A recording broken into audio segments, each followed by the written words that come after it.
BFM Business, Intégral Placement, idée de placement. Avec Stéphane Van Nuffel. Bonjour Stéphane. Bonjour Cédric. Qui transforme Net Investissement en infogramme, en Ubisoft. Ubisoft, je préférais si ça vous ennuie pas. En Atari. Voilà. Au Atari, on les connaisseurs. On voit les connaisseurs. De jouer au SCPI, c'est ça? Non. On a lancé il y a 2 semaines sur Net Investissement un petit jeu qui s'appelle SCPI City pour faire un petit rappel pour ceux qui connaissent un peu le monde des jeux vidéo.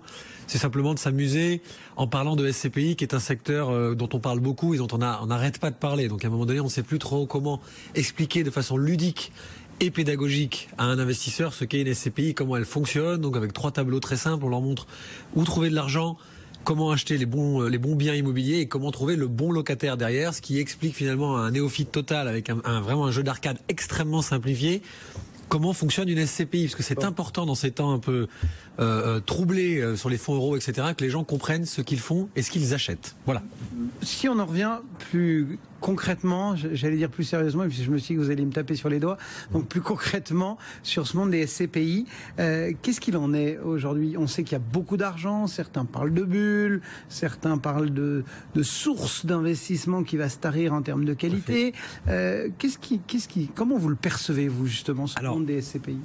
D'abord, ce qui est très important, la seule inquiétude, la demande est toujours présente sur le marché des SCPI. C'est-à-dire que l'économie, même si on peut en parler de façon négative, moi je pense qu'il y a toujours un besoin. Ce besoin, il doit juste être isolé. Ce qui nous inquiète un peu et ce qu'on surveille de près nous en ce moment, c'est les délais de jouissance. C'est-à-dire entre le moment où vous investissez et le moment où vous touchez vos premiers loyers, ces délais de jouissance s'allongent. Ils ont quasiment doublé en 1 an et demi. En clair, c'est le temps que la SCPI met à collecter, entre le moment où elle collecte votre argent et le moment où elle va trouver effectivement un bien et qu'elle va commencer à en tirer également des sources, parce qu'il faut qu'elle le trouve, donc il faut qu'elle l'achète bien. Parce qu'elle a un standard de qualité. Exactement. Et ensuite, il faut qu'elle puisse avoir un locataire qui paye tout de suite. Et comme il y a des attractivités qui sont lancées aujourd'hui dans certains secteurs sont un peu sclérosés sur les très très grandes surfaces, elles ont du mal à trouver un locataire qui va payer tout de suite plein pot. Donc forcément, il y a un délai de jouissance qui s'allonge. C'est principalement l'inquiétude qu'on a. Ce qu'on surveille après surtout, c'est qu'il y a aujourd'hui vraiment des actifs immobiliers professionnels qui ne sont plus à la page. Il y a vraiment des biens immobiliers qui ne vont plus trouver leurs locataires. C'est-à-dire qu'on assiste aujourd'hui à un vrai phénomène, alors je le prends entre guillemets, d'ubérisation de l'immobilier professionnel. Parce que vraiment, il y a un élan de mutation et de modernisation qui est en train de se faire sur le marché de la SCPI. C'est-à-dire quoi? Ça veut dire qu'aujourd'hui, l'entreprise locataire revient au centre de ses besoins et de ses services. Ça peut paraître idiot, mais c'était pas vraiment comme ça que ça se passait. C'est-à-dire qu'il y avait des bureaux, les entreprises s'adaptaient. Aujourd'hui, c'est l'inverse. Elles ont des besoins. Pourquoi? Parce qu'il y a des nouveaux modes de fonctionnement. Elles cherchent quoi? Aujourd'hui, les entreprises sont de plus en plus nomades. C'est-à-dire qu'elles ont plus besoin d'être dans le 8e arrondissement de Paris. Elles peuvent accepter d'aller en banlieue. On le voit avec Saint-Denis, on le voit avec des banlieues comme ça qui se sont armées pour recevoir des sièges sociaux de très grandes entreprises.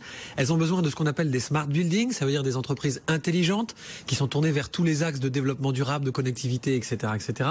Elles ont besoin, en fait, de remettre au cœur aussi le bien-être de leurs salariés dans le cadre de tout cet axe de développement durable qui n'est pas que protéger la planète. Le développement durable, c'est aussi faire attention à la santé, à la productivité de ses salariés, etc. Donc globalement, il y a une vraie mutation qui va entraîner le marché vers des changements. L'ubérisation, elle a aussi ses aspects positifs, c'est ce que vous nous dites. Forcément, parce qu'en fait, aujourd'hui, si vous avez une entreprise dont le siège ou l'usine n'est pas connecté, c'est tout bête, mais connecté. Quand je dis connecté, c'est pas une connexion de mégas, c'est une vraie connexion, c'est du ADSL, c'est de la fibre. Si vous n'avez pas ça, aujourd'hui, il y a beaucoup de secteurs d'activité que vous n'allez pas pouvoir atteindre en termes de locataires.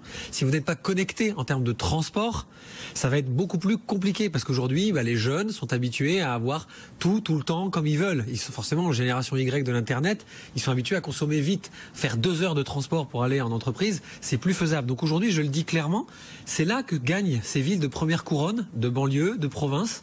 Pourquoi? Parce qu'en fait, finalement, c'est plus simple quand on habite en banlieue de venir travailler en banlieue que d'habiter en banlieue et de venir travailler dans le 9e arrondissement de Paris. Ces données que vous listez très clairement, vous les transformez, vous les matérialisez comment en termes d'investissement?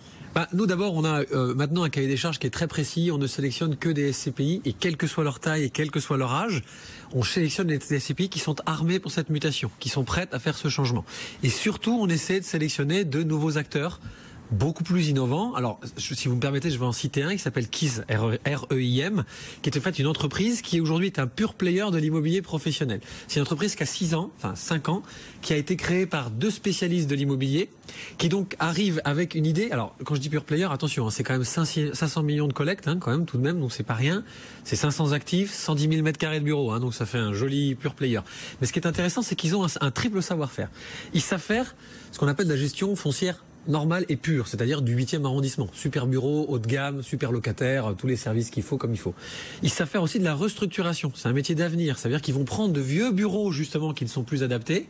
Et comme ils ont un savoir-faire immobilier, ils vont les transformer. Vous allez les remettre à la page. Exactement. Et soit ils vont les mettre en location eux-mêmes, soit ils vont les revendre. Et on ne serait pas à l'abri de voir une SCPI historique venir leur remettre un actif pendant 2-3 ans. Ils vont le restructurer et ils vont le revendre à la SCPI historique. Ça va se faire, c'est certain. Et troisième métier, c'est important aussi, ils savent faire de la promotion immobilière professionnelle, ce qui n'est pas de construire des appartements en loi Pinel. C'est très spécifique. Là aussi, pour faire passer de la fibre, pour faire des bureaux, pour faire des connectivités, etc. Donc, ils ont un savoir-faire qui est important. Ce qui, moi, m'intéresse pas mal, ça me regarde, c'est que ils ont une stratégie qui est très tournée vers une façon de travailler qui va être différente. Je vous donne 2 exemples simples qui vont vous parler. Le coworking, on en parle de plus en plus, c'est très à la mode. Aujourd'hui, vous avez à peine 4% des bureaux en France qui sont adaptés à ce nouveau mode de travail qui touche toute la nouvelle technologie. Donc ils vont travailler et ils vont se tourner vers des espaces qui sont modulables en coworking. Ça veut dire des espaces grands, ça veut dire des espaces de conférences mutuelles, ça veut dire des cafétérias mutuelles, ça veut dire des salles de sport, etc. etc. Tu dois se louer moins cher, non? Ça se loue pas moins cher? Ça n'impacte pas la rentabilité de la SCPI? Si vous louez à l'heure, si vous comparez à l'heure, Guillaume, c'est pas forcément moins cher le coworking, c'est juste que c'est flexible. Et qu'aujourd'hui, quand vous êtes une start-up, alors nous on l'a vécu avec Net Investissement, mais on avait déjà les bureaux du groupe historique, mais vous avez peut-être pas forcément besoin d'avoir un bureau non-stop. Vous avez besoin de venir bosser 4 heures à Lyon, 4 heures à Bordeaux, 4 heures à Paris. Pourquoi? Parce qu'en fait vous avez plusieurs clients, parce que votre start-up est une start-up de service finalement nationale, voire européenne. Inutile d'immobiliser votre loyer. Pas besoin de faire une caution de 1 an. D'immobiliser de la trésorerie. C'est ça qui est important dans le coworking. Il n'y a pas de vacances. Il y a une vacance, mais cette vacance, elle est en fait comblée par le fait que le bureau peut être réutilisé 1 heure plus tard par quelqu'un qui fait quelque chose de totalement différent de celui qui était là précédemment. L'autre stratégie, alors je connaissais beaucoup moins, je l'ai découvert il y a 1 an.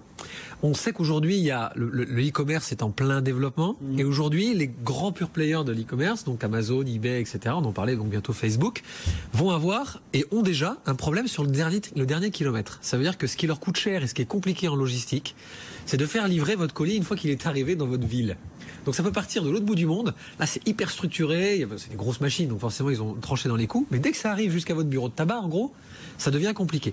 Donc aujourd'hui, il y a une vraie stratégie sur des relais, donc des entrepôts, des magasins qui vont être adaptés à cette technologie-là. C'est-à-dire, en gros, quand je dis technologie, c'est une technologie logistique. Et donc, c'est hyper important parce que quand on regarde un peu les marchés entre coworking et ce type de choix stratégique d'entreprise, on a quand même un marché qui me semble avoir une profondeur assez importante. Voilà. Et donc qui peuvent pimenter. Tout à fait. Alors je rajoute SCPI. C'est-à-dire, en fait, bien sûr, faut pas tout concentrer. Ce qui est intéressant, c'est que, je vous le dis, ils ont une équipe property spécialisée. Alors ça, c'est une spécificité chez Keys. Ça, moi, j'aime bien. Les gens qui nous suivent vont savoir que je le dis pas pour rien. Les SCPI ont souvent été faites par des financiers, je caricature, qui ont fait de l'immobilier et qui ont utilisé l'immobilier comme un actif.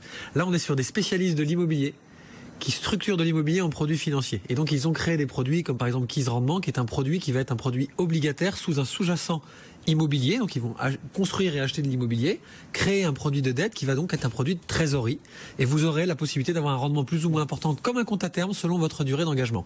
C'est tout bête, mais je pense qu'aujourd'hui, plutôt que d'aller immobiliser sur un fonds euro qui sera donc malheureusement à la merci de l'État, forcément, ça peut avoir un intérêt. Stéphane Van Nuffel pour quelques pistes dans ce monde des SCPI. Merci beaucoup Stéphane, à très bientôt. Merci Cédric, merci Guillaume. Pour netinvestissement.fr. Rendement moyen à peu près de 4,5, 5%. 5% c'était les dernières années, ça s'érode un tout petit peu sur les SCPI, mais enfin ça reste quand même des rendements supérieurs.